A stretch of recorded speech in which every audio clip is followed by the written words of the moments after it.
already suffering from. You simply go there and say, I'm here to help you. Whatever you need, you let me know. In the 24th chapter, in the 25th verse of Luke, he says, "O you fools, and slow of heart to believe all that the prophets have spoken." Do you see it? Look at the word that he used. And he said somewhere else, don't call nobody a fool, but God, he can call you what he wants to. But he told us don't even use that word. But he was so upset with these two folk. He said, "Oh, you fools, and slow of heart to believe all that the prophets have spoken." And he was talking about himself. Let me tell you what was going on here. This is Jesus on the Emmaus Road. And he's walking with two of his disciples, and he calls them fools. He's walking with them, one of them named Cleopas specifically. And it is a day or so after he is risen from the grave. And so he's walking. The Bible said that he let many folk, hundreds of people, see him after he had risen for a witness so that folk couldn't say that it did not happen. And here he is with two of his disciples that have walked with him and seen what he did. And he says to them this, "What are y'all talking about?" And Cleopas says, watch me, "Have you not heard?" That's how bad news bearers are. Jesus asked him, "What y'all talking about?" He said, "Man, you didn't hear what was going on." And Jesus says this. He said, "Tell me what was going on." And this was his report. Oh, don't go there yet, Pastor. Not one of you can say today that when you ever came to me with a doctor's report that I agreed with the doctor.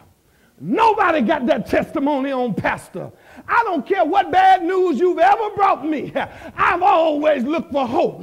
Why? Because of Jesus. And look what Jesus says to two of his believers. He said, "What you heard?" And this is what their report was. "We thought that he was our king." Bad news. "We thought that he was going to deliver us from the hands of the Romans." Bad news. Look what happened to this man, Jesus. It said that they came and arrested him in the Garden of Gethsemane. Bad news. Said they slapped him. Bad news. Spit on him. Bad news. Punched him in the face. Bad news. Mocked him. Bad news. Took him before the Sanhedrin, the elders, and the high priest.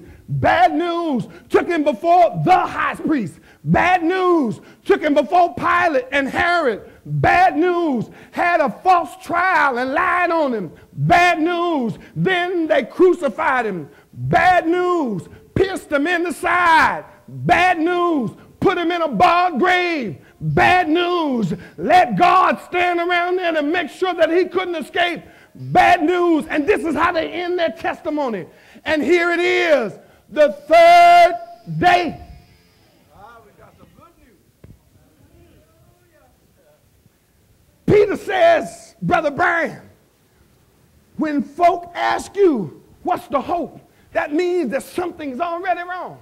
And what the Lord said, don't you dare open your mouth and agree with the mess that's going on in your life. I'm going to get out your way. I'm going to teach you something here. The word hope. You can only have hope based on past experience. This is what they should have said. I thought about a story from the Mighty Clouds of Joy. And in the story, they tell the story about an old lady who had 5 sons. And she says that she did her best to be a mother and a father to them 5 sons. Took care of them all her life. And in the song, they said that that old lady said, you know how sometimes your children will do something wrong. And then sometimes they'll be accused for doing something that they had not done at all. Well, the story goes on to say that that particular night, her son, her oldest son, was in the wrong part of town and a man got killed. The next morning, the police came and knocked on her door with some bad news. They said, old lady, Your son was accused of murdering a man last night. And you know the policy in this town, it is a life for a life. And at 12 o'clock tomorrow, we're going to take your son's life. And they go on in the song that say that the old lady started crying because she loved the children. She stood there confused and not knowing what to do, but this is what she said. She said, you go ahead on and take my child, and I'm going to try to figure out a way to get my child out of that mess.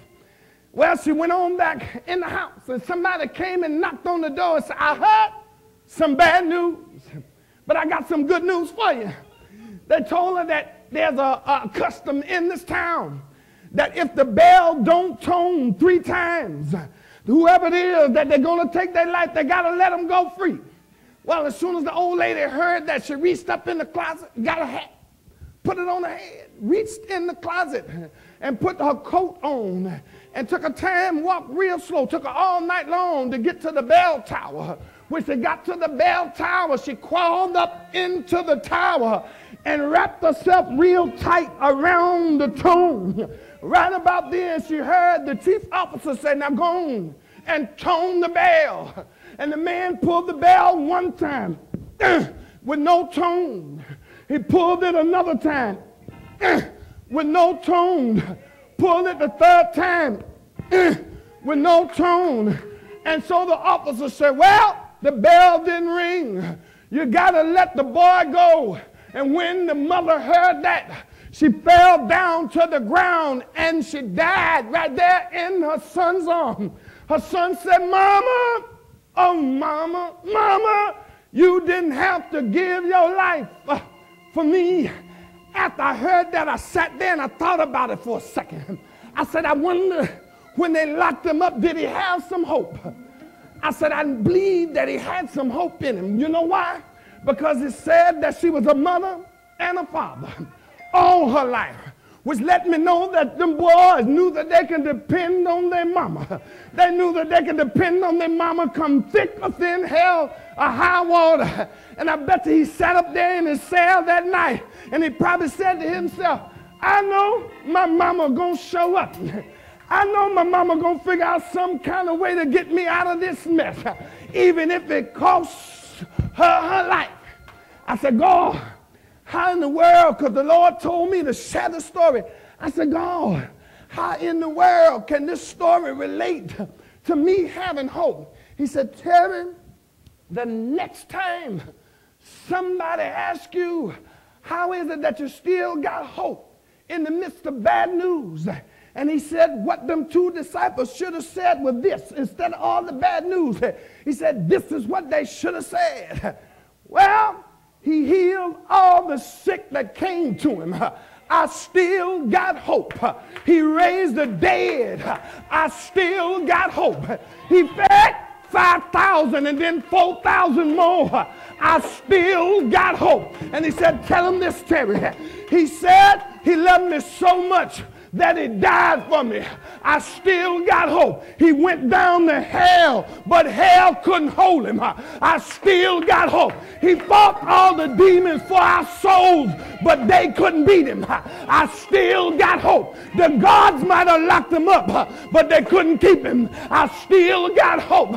The stone might have been there, but it wasn't heavy enough to stay in place. I still got hope. The gods might have been positioned there, but they couldn't stop his escape. I still got hope.